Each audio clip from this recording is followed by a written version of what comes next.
technology. It shapes And reshapes our world. the hardware and the software Make us aware of better ways of doing things. for work or for leisure. Technology can improve our lives. And re-energize our lifestyles. We can create it. Or we can adapt it. The technology of the present can help us prepare For a future perfect.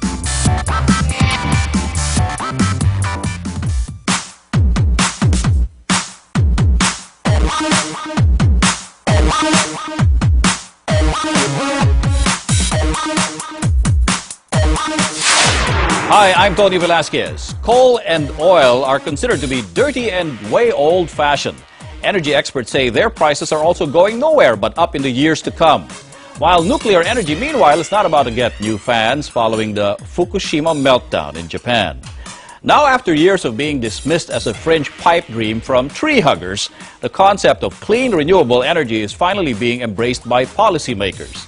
But there's still some thorny issues involved, and apparently the shift to renewables will come at a price. Unknown to many, a substantial chunk of the country's electricity comes from renewable sources. A third of the country's energy needs are sourced from hydropower, geothermal, biomass, wind, and solar plants. But the government wants to bolster this even further with the National Renewable Energy Program, or NREP. By 2030, the government wants half of the country's power to come from renewables. To reach this ambitious goal, the NREP is setting up several measures. For wind power, the DOE will develop a national database that identifies spots in the country which have viable wind patterns. The government will also identify areas where biofuels and biomass crop plantations can be set up without interfering with food production. To bring power to rural communities, the government will also promote the use of river hydro or micro hydro facilities which do not require building huge expensive dams. The DOE also seeks to develop local micro hydro power manufacturing. The NREP also seeks to maintain the Philippines' status as the world's second largest generator of geothermal energy in the world. Meanwhile, to bring down costs in solar power, the government wants to train a new generation of engineers with expertise in solar technologies. But even as the government trumpets the plan, investors say there is a need to implement other policies like the feed-in tariff, or FIT, as soon as possible. The FIT is an extra charge passed on to consumers to support investments in renewables. Some groups, however, have voiced reservations over the FIT scheme. They say this amounts to another burden on consumers and that it further raises the cost of electricity in the Philippines, which is already among the highest in Asia.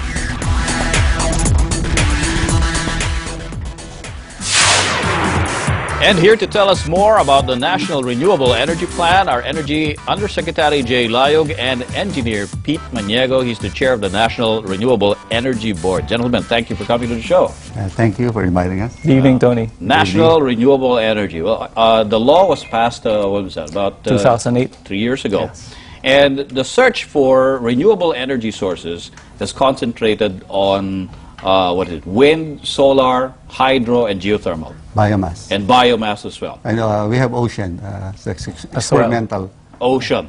Okay, so it's like using the currents or the waves to generate electricity. And also the temperature difference between the bottom of the ocean. The same thing that makes bocha or fish kill come about, no? Thermal inversion. Yeah. Oh. Yeah. All right, well, Yusek, when this law was passed, obviously at that time it was the height of fluctuations in oil prices. We actually saw a spike in fuel prices locally as well. Now, would that seem to somehow encourage a lot of investments in renewable energy, or is there still something holding them back?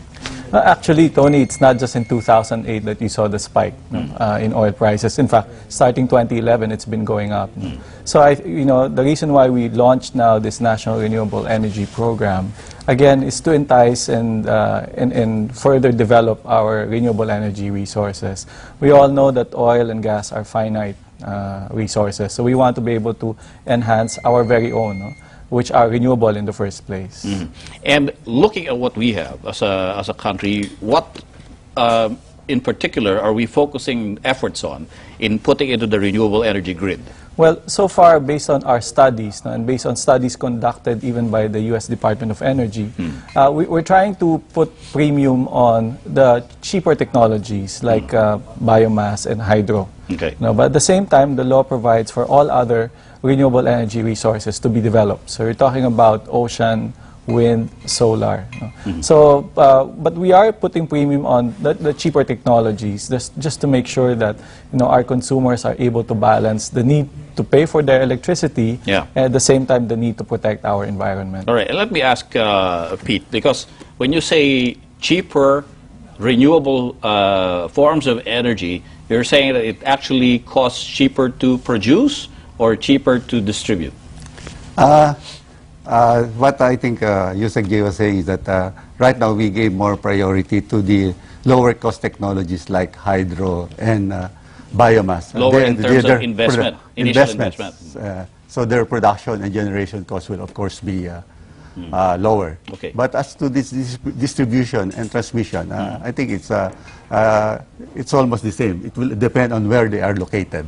Okay. Yeah, for example, if you say a hydro project is deep in the mountains or in the forest, of course you will have to construct the road and then the transmission lines. So that will add to the cost. Exactly. Yes. So that you can actually connect it to the grid, no? Yes, you have to put up the necessary transmission lines. Now, reading up on how much the Philippines has progressed into the use of renewable energy, it actually shows that the Philippines is like a leader in the region when it comes to tapping these sources of energy. Yes, we reached 34% already, and it has dropped a little.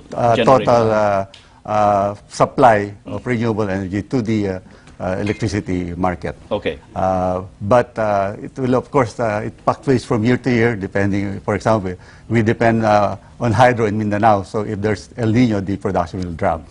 But we reach very high figures, and our neighbors are very much lower than that. Ah, okay. Now, there are other, of course, renewable sources of energy that may still have to be developed.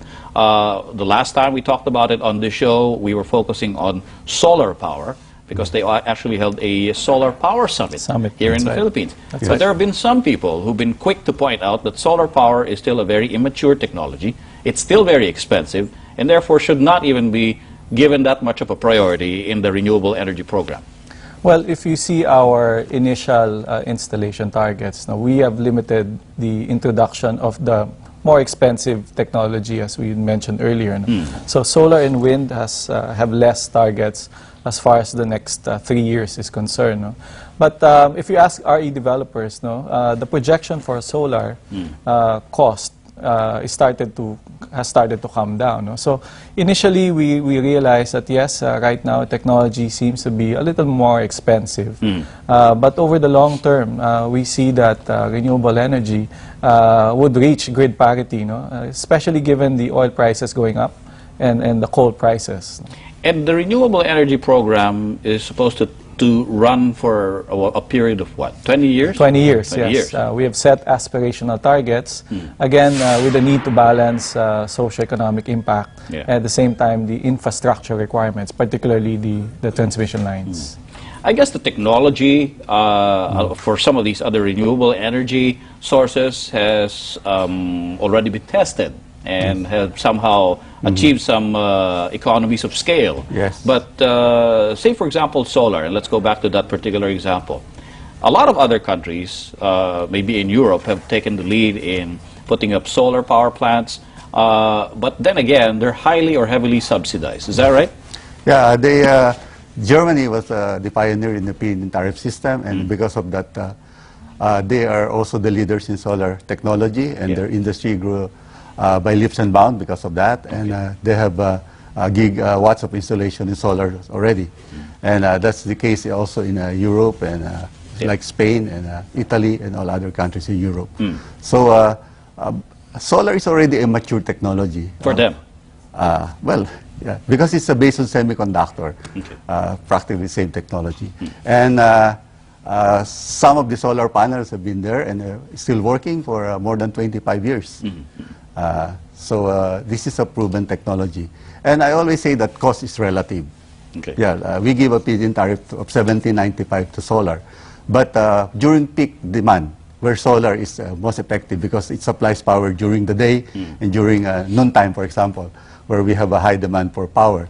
So in some cases, $17.95 is even much lower than the spot prices. And I always say that the most expensive